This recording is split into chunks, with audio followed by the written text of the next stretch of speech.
Salam, saudaraku yang terkasih di dalam Kristus. Bagaimana kabarnya? Harapan saya damai sejahtera yang dari Tuhan ada di tengah kehidupan setiap kita.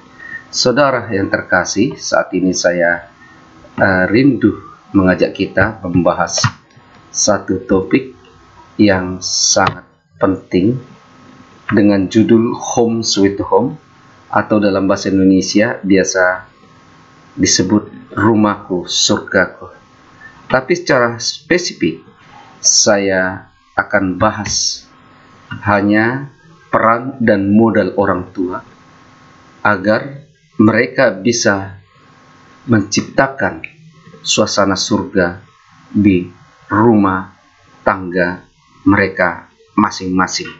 Selamat mengikuti di channel saya, Hombing Manahan Channel. Kita bahas terlebih dahulu peran orang tua. Saudara, keanggotaan keluarga inti atau nuclear family itu terdiri dari ayah, ibu, dan anak. Dan mungkin di sana ada family-family. Tetapi ingatlah, yang menjadi keluarga inti hanya ayah, ibu, dan anak. Dan siapapun orang yang ada di rumah tangga itu yang punya peran penting dalam menentukan nuansa rumah adalah orang tua yang ada di rumah tersebut. Sebagai penggagas pembentukan rumah tangga, kecocokan atau ketidakcocokan pasangan orang tua sangat mempengaruhi nuansa rumah. Home sweet home kah atau broken home? Ini ditentukan oleh pasangan orang tua yang menjadi penggagas terbentuknya rumah tangga itu. Sebagai penentu suasana rumah, ada modal penting yang harus dimiliki orang tua, khususnya ayah sebagai kepala rumah tangga, agar nuansa home sweet home tercipta dalam suatu rumah. Ada beberapa modal penting orang tua untuk menciptakan home sweet home ini. Mari kita lihat. Modal yang dimaksud dalam bahasa Inggris disingkat dengan holistik atau menyeluruh. Holistik ini singkatan dari 7 poin. Yang pertama, hope. Yang kedua, organizing skill. Yang ketiga, learning willingness. Yang keempat, inventing ability. Yang kelima, spiritualistic question. Yang keenam, training ability. Yang ketujuh, creativity. Kita akan bahas satu demi satu 7 poin ini. Yang pertama, hope atau pengharapan. Orang tua harus senantiasa punya pengharapan. Orang tua yang berpengharapan pasti tekun di dalam berjuang. Tidak gampang menyerah dan selalu berusaha melakukan yang terbaik. Dalam Amsal 10 ayat 4 jelas dikatakan, tangan yang lamban membuat miskin, tetapi tangan orang rajin menjadikan kaya. Tidak mungkin rumah berubah menjadi surga apabila di sana ada kemiskinan dan ternyata kemiskinan itu disebabkan oleh kemalasan. Dan di dalam perjuangan-perjuangan itu, orang-orang yang berpengharapan harus selalu berusaha melakukan yang terbaik. Dalam Kolose 3 ayat 23 dikatakan, apapun yang kamu perbuat dengan segenap hati, seperti untuk Tuhan dan bukan untuk manusia. Maksudnya, orang tua yang berpengharapan, dia akan berusaha melakukan segala sesuatu dengan sebaik mungkin karena dia sadar apa yang dia lakukan itu sebagai wujud persembahannya kepada Tuhan. Dan orang yang punya sifat begini pastilah cenderung menghasilkan damai dalam hidupnya. Dan orang yang berpengharapan tidak suka mengeluh atau bersungut-sungut. Di dalam Bilangan 14 diceritakan, sesudah Musa mengutus 12 orang Israel dari selatan Kanaan untuk menyelidiki tanah Kanaan. Setelah 40 hari mereka pulang. Hanya 2 orang, Kaleb dan Yosua, yang memberi laporan positif. Yang 10 lagi berkata, memang tanah Kanaan itu bagus, namun berbahaya untuk masuk ke sana. Dampak dari laporan 10 orang ini menimbulkan ketakutan bagi kebanyakan orang Israel, dan selanjutnya mereka memberontak dan bersungut-sungut kepada Musa. Sungut-sungut mereka menunjukkan bahwa mereka kehilangan pengharapan, dan sungut-sungut ini akan membuat orang-orang menjadi lemah, dan yang lebih fatal, Tuhan tidak suka bersungut-sungut. Oleh karena itu Tuhan murka di antara kalian yang saat ini mengetahui indahnya tanah Kanaan. Hai orang-orang Israel yang dewasa, kalian tidak akan pernah menginjak tanah yang berlimpah susu dan madunya selain Kaleb dan Yosua. Jadi saudaraku, sungut-sungut akan menjauhkan berkat Tuhan. Jauhnya berkat Tuhan akan menimbulkan suasana neraka di suatu rumah. Dan orang yang berpengharapan akan mendasarkan pengharapannya bukan di atas dirinya, kepintarannya sendiri, tetapi di atas Allah. Karena Allah itu adalah pribadi yang maha kuasa atau omnipoten, maha tahu atau omniscient, maha hadir atau omnipresent. Allah yang luar biasa ini ternyata juga adalah maha kasih. Dan orang yang berpengharapan, dia akan memiliki senantiasa harapan itu. Karena apa? Dia memegang setiap janji-janji Allah. Dan ini akan senantiasa diperkatakan. Ingatlah, Allah itu adalah Allah yang senantiasa bekerja untuk mendatangkan kebaikan, sekalipun dalam prosesnya kita pernah mengalami hal-hal yang buruk. Dan goal dari semua rencana-rencana Allah itu, dia akan membuat segala sesuatu indah pada waktunya. Dan Allah itu baik bagi setiap orang yang berharap kepadanya. Mungkin dalam perjalanan hidupmu, engkau sering berhadapan dengan hal-hal yang tidak kau inginkan, padahal kau sudah berharap kepada Allah. Allah biarkan itu semua. Namun dari semua ini, sebenarnya Allah punya hal-hal yang baik yang sudah Dia rancangkan bagi orang yang berharap kepadanya. Sandarkan harapanmu kepada Allah. Maka dalam segala situasi, engkau tidak pernah berkata, tidak ada harapan. Yang kedua, organizing skill atau keterampilan mengatur dan mengendalikan seluruh penghuni rumah. Ini harus dimiliki orang tua. Yang dimaksud dengan mengendalikan itu bisa terlaksana dengan baik apabila semua yang mengendalikan dan yang dikendalikan mengerti visi keluarga dengan jelas. Mereka benar-benar mengerti kemana tujuan keluarga ini secara jelas. Ini harus diproklamirkan. Dan visi keluarga ini, apabila kita kaitkan dengan Amsal 29:18, itu sama seperti wahyu. Dan di dalam Amsal ini dikatakan, bila tidak ada wahyu, bila tidak ada visi, menjadi liarlah rakyat. Tanpa visi, maka keluarga sulit dikendalikan.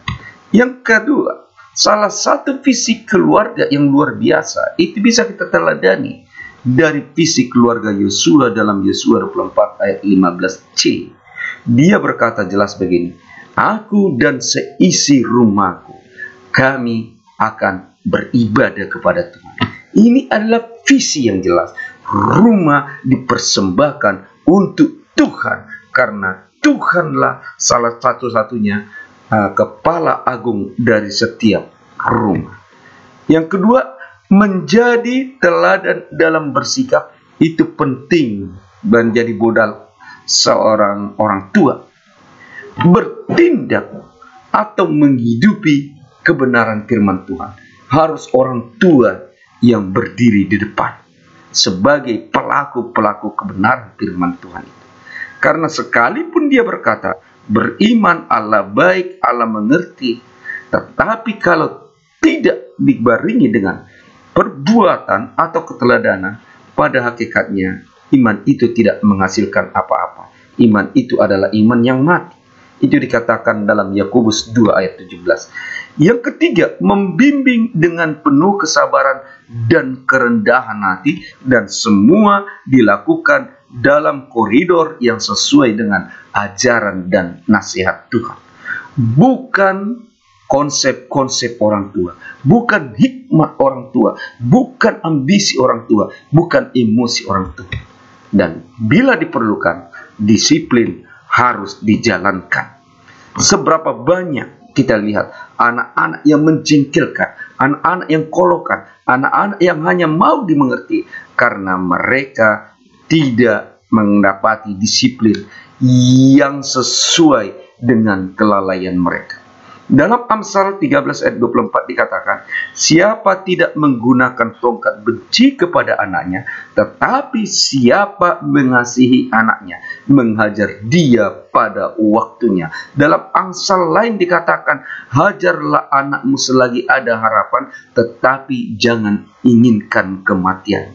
Disiplin yang dilakukan orang tua terhadap anak adalah disiplin atas dasar kasih demi kebaikan anak, bukan atas dasar otoritas atau melampiaskan emosi. Itu akan berakibat fatal. Yang ketiga, learning willingness atau kemauan belajar. Yang dimaksud kemauan belajar di sini, dasar utamanya yang perlu ditekankan adalah agar semua penghuni rumah bertumbuh menjadi pribadi yang bijaksana dalam bersikap. Jadi, learning, memahami, mampu membuat keputusan, mampu mengambil tindakan secara tepat atau taktis, sesuai dengan konteks. Cara khusus dalam hubungan dengan sesama, harus belajar memiliki kepekaan hati, memahami apa yang sepantasnya harus dilakukan. Di dalam Matius 7 ayat 12 dikatakan, segala sesuatu yang kau inginkan orang perbuat padamu, perbuat demikian. Apabila engkau tidak suka engkau bekerja orang lain paku tangan, jangan biarkan orang tuamu bekerja, mamamu memasak, engkau hanya bermain HP. Tidak pantas. Kemudian, bahan pembelajaran adalah pengetahuan bisa bersifat teoritis, mentransfer apa yang didapatkan secara kognitif, namun juga pengalaman, baik dalam pengalaman hidup sehari-hari dan juga pengalaman rohani. Ini bisa menjadi pembelajaran penting bagi anak-anak agar mereka semakin bijaksana memahami kehidupan ini serta lingkungan. Lingkungan itu menuntut pemahaman yang fleksibel. Salah satu contoh sebagai guru, saya terkadang tidak membuat cara atau kebijakan yang sama untuk orang yang IPS dengan yang orang IPA. Ada hal-hal yang harus saya terapkan sesuai dengan konteksnya masing-masing agar pembelajaran dapat lebih diterima dan berjalan efektif, tetapi goalnya tetap tercapai. Yang ketiga, manfaat pembelajaran adalah agar anggota keluarga menjadi orang yang berguna di kemudian hari. Bukan hanya jadi orang sukses, Bukan hanya jadi orang, tapi orang yang berguna, baik bagi diri sendiri, keluarganya, sesamanya, lingkungannya, dan terlebih khusus senantiasa mempermuliakan Tuhannya. Dia bertumbuh menjadi pribadi yang peka, mengasihi dan mendasarkan segala sesuatu, pertimbangan-pertimbangan dan tindakannya oleh atas dasar kasih. Yang keempat, inventing ability atau kemampuan menemukan. Yang dimaksud di sini, orang tua perlu memahami setiap anggota keluarga, secara khusus anak, baik itu mereka secara kepribadian itu yang bagaimana, potensi diri atau bakat yang dia miliki apa, harus bisa ditemukan oleh setiap orang tua, dan hasil penemuan yang aktual akan membuat orang tua mampu memberi arahan, pertimbangan, dan membimbing anak secara tepat untuk bisa mengalami keadaan terbaik di kemudian hari sesuai dengan kepribadian dan potensi yang mereka miliki. Orang tua harus peka melihat ini sejak anaknya kecil. Oh, anak ini berbakat kemari. Oh, anak ini cocoknya kemari. Dan sesudah memberi arahan, pertimbangan, dan membimbing anak, orang tua juga berusaha membuka jalan untuk mewujud nyatakan keadaan terbaik bagi anak di kemudian hari. Oleh karena itu, orang tua bukan hanya memberi arahan, bukan hanya memberi masukan, bukan hanya memberi pertimbangan, tetapi juga siap ambil bagian menyisihkan lengan untuk membuka jalan bagi anak-anaknya, agar anak-anaknya di kemudian hari mengalami keadaan yang sangat baik.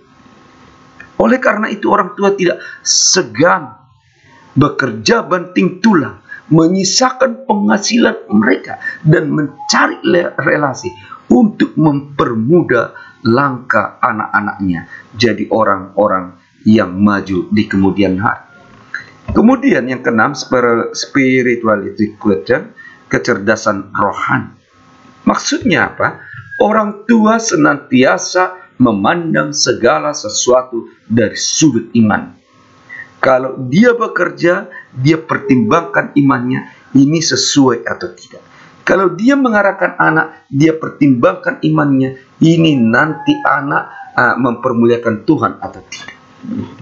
Kemudian, orang tua harus memiliki iman yang bertumbuh secara progresif, terus-menerus, dan untuk itu dia membutuhkan hubungan yang intim dengan Tuhannya. Ada persekutuan pribadi dengan Tuhannya setiap hari, dan setiap hari.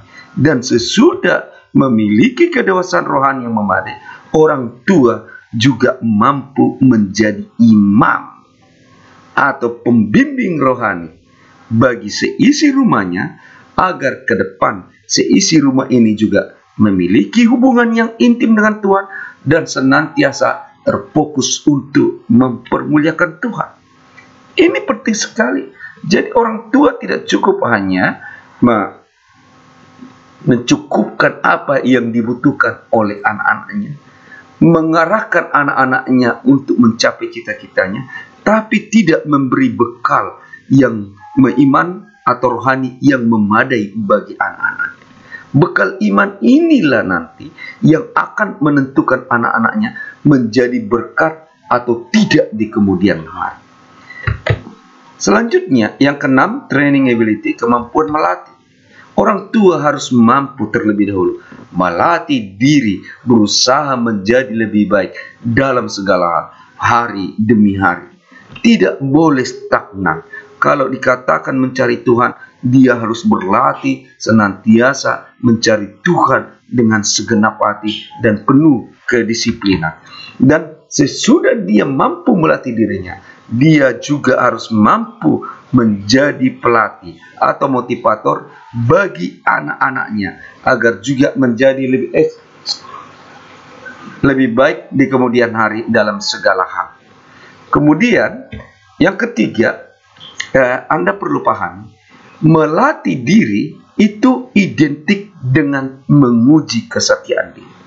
Orang-orang yang bisa menghadirkan surga di dalam kehidupannya adalah orang-orang yang setia pada dirinya sendiri terlebih dahulu, baru dia bisa setia pada keluarganya, baru dia bisa setia kepada lingkungannya, dan dia juga setia kepada Tuhan. Tuhan Yesus berkata, orang yang setia dalam perkara kecil, dimulai dari melatih diri, akan diberikan tanggung jawab kepercayaan dalam perkara besar. Ingat, yang paling sulit ditundukkan oleh manusia di tengah-tengah dunia ini adalah dirinya sendiri. Apabila dia berhasil menundukkan dirinya, ada kemungkinan dia bisa menundukkan apapun yang ada di sekitarnya. Yang ketujuh, creativity atau kemampuan berkreasi atau berdaya cipta. Orang tua harus senantiasa memiliki gairah hidup atau passion yang besar, namun fleksibel. Ada saatnya dia perlu mencari uang, namun ada saatnya dia perlu menghabiskan uang dengan anak-anaknya. Ada saatnya dia perlu menyendiri, namun ada saatnya dia perlu harus bersama dengan anak-anaknya. Ada saatnya dia perlu harus pergi ke pesta, namun ada saatnya dia tidak perlu harus pergi ke pesta. Fleksibel. Namun di semua itu tetap dia punya gairah hidup yang luar biasa. Tidak ada yang bisa meredupkan keadaan yang bagaimanapun. Yang kedua, berpikir komprehensif, menggunakan berbagai pertimbangan. Tidak berpikiran sempit, namun sesudah dia menggunakan berbagai pertimbangan, dia akan mampu mengambil sisi-sisi positif dari segala keadaan. Bahkan dari kegagalan, dia bisa melihat hal-hal yang positif, dan selanjutnya hal ini akan dibuat menjadi sesuatu pembelajaran yang berguna agar ke depan kegagalan tidak terjadi kembali. Yang ketiga, pintar mencairkan suasana secara kontekstual namun tetap dalam keseriusan.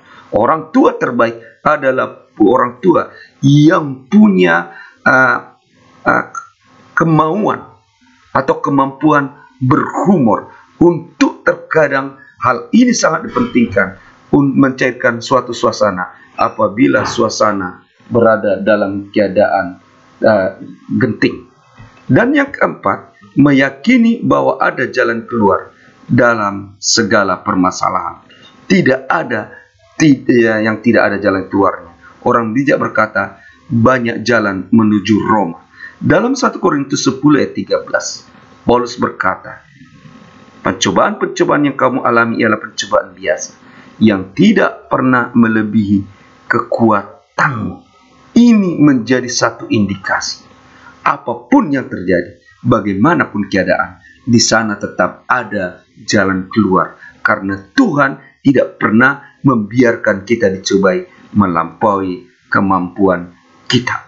Jadi, 7 modal penting ini yang disingkat dengan holistik adalah sesuatu yang sangat penting dimiliki oleh orang tua supaya suatu saat apabila kita jadi orang tua dan membentuk keluarga, rumah tangga yang kita bentuk itu adalah rumah tangga yang bernuansa home sweet home. Rumahku adalah surgaku. Di sana ada kenyamanan, di sana ada sukacita, di sana ada kepuasan.